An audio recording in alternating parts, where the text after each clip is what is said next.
Hollywood will never say this out loud, but for certain actors, winning an Oscar turned out to be the worst possible thing that could have happened to them. Not the ones who faded slowly or chased bad projects for years, but performers who stood on that stage, held the statue, and then watched the phone go quiet almost immediately after. Some of them fought back, some never figured out what happened, and a few are still carrying the weight of a win that was supposed to change everything and somehow changed nothing at all.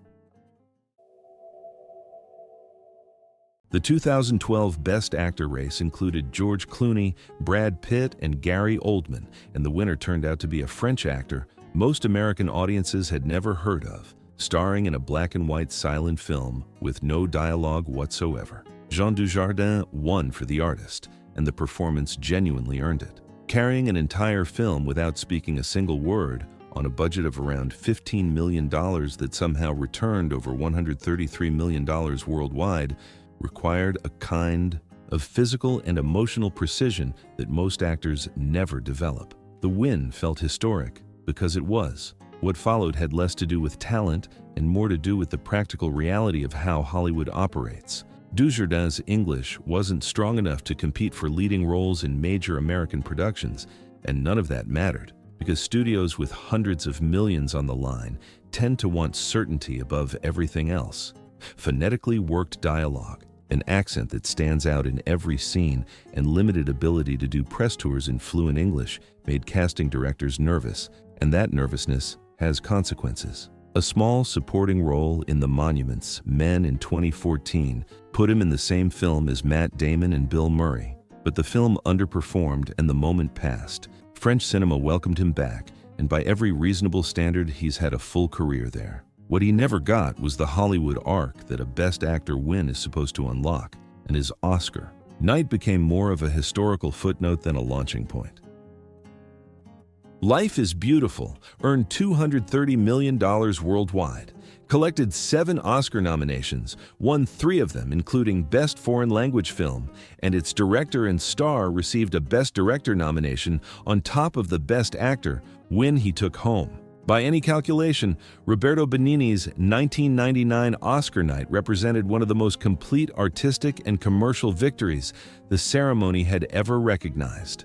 None of that is what people remember about it. What they remember is Benigni physically climbing over the seats in front of him to reach the stage, standing on his chair, kissing his wife Nicoletta Braschi, and delivering a speech in heavily accented English that the room absolutely loved. The clip still circulates in Oscar compilations decades later, which is both a tribute to the moment and the core of the problem that followed. His attempt to direct and star in a version of Pinocchio in 2002 became a critical and commercial disaster in the US, where it landed among the lowest-rated wide releases of that year. The language barrier played a role, but so did something harder to fix. Benigni's entire comedic persona, the timing and physicality that made him electric in Italian, simply didn't carry over.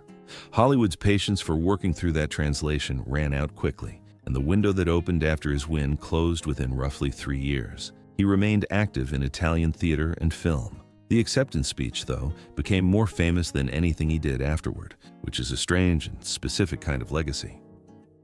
Monique's win for Precious in 2010 came after years of stand-up comedy and television work on the Parkers, and nobody in Hollywood had predicted what her performance in that film would actually look like. Playing an abusive mother with a rawness that made the film genuinely difficult to watch, she delivered the kind of work that changes how people think about an actor entirely. What happened next is genuinely disputed, and the full truth probably lives somewhere between the versions that have been told publicly. What Monique has said clearly and repeatedly is that during the awards campaign for Precious, she was asked to participate in promotional work without pay. She declined, and the industry punished her for it. Her exact words in multiple interviews framed it as, "You're the dark horse, you have to campaign." And her position was straightforward: pay me, or I won't do it. After the win, the film roles stopped coming. She's publicly named Lee Daniels and Oprah Winfrey, both connected to Precious, as people who contributed to what she describes as a blacklisting. Both have disputed that characterization, and the details of what actually passed between them remain murky. The result, though, is difficult to argue with. Nearly a decade passed without a significant film role following one of the most praised dramatic performances of that year. Whether industry retaliation, strategic miscalculation, or some combination of both produce that outcome depends entirely on who's telling the story. What's not in dispute is that the career Precious should have launched never materialized. In 1974, Tatum O'Neal collected Best Supporting Actress at 10 years old, and that record is held for more than 50 years with no realistic prospect of falling given how the Academy currently operates. Paper Moon deserved the attention it received, and her performance opposite her real-life father, Ryan O'Neal, holds up as genuinely studied work. Funny, sharp, and never once looking like it's being propped up by the adults around her.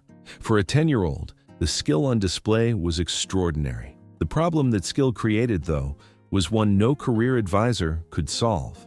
Winning the industry's highest honor before reaching middle school means every subsequent project gets measured against a standard set before adolescence, and that math simply doesn't work in anyone's favor. The bad news bears. In 1976, performed well commercially, but cast her in support of someone else's story. International Velvet in 1978 received mixed notices and faded. By her early 20s, the professional momentum had slowed considerably, and personal struggles including addiction, a public marriage to John McEnroe, and custody battles that played out in tabloids pulled focus away from whatever foothold she might have rebuilt. She worked consistently in smaller television and film roles across the decades that followed, which is genuinely not nothing. But that Oscar she won at 10 exists in a category completely disconnected from everything that came after it, because no arc available to any human career could have matched it. The backstory alone made his 2023 Oscar win feel almost scripted.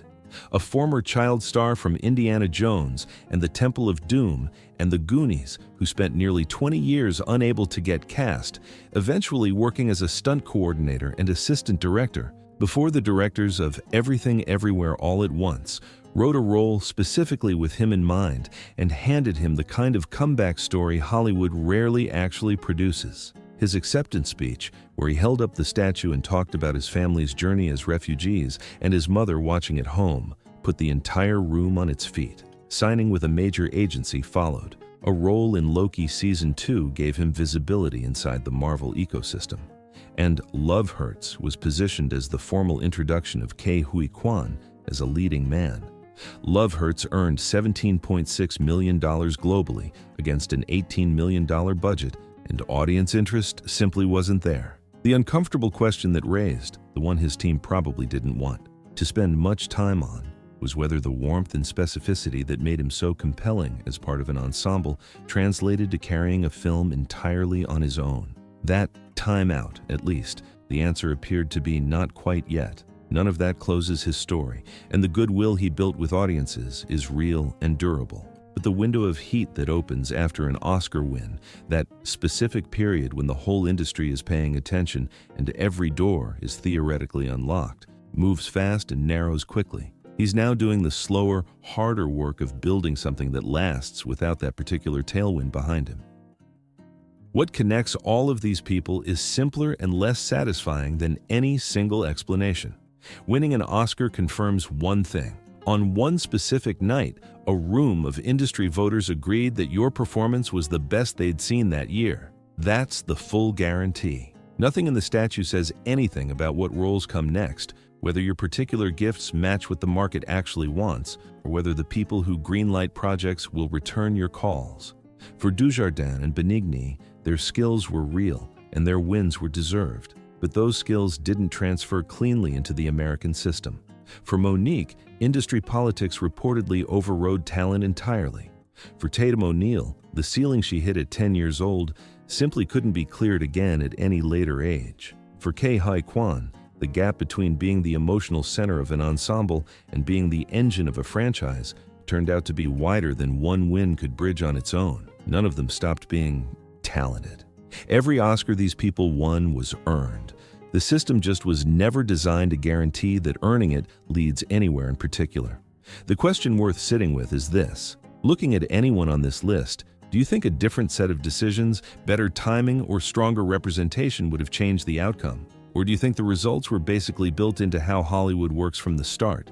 Drop your take in the comments below, and if this kind of video is worth more of your time, subscribing is the easiest way to make sure the next one finds you. The flip side of this story is coming soon. Actors who got completely written off and somehow clawed their way back anyway.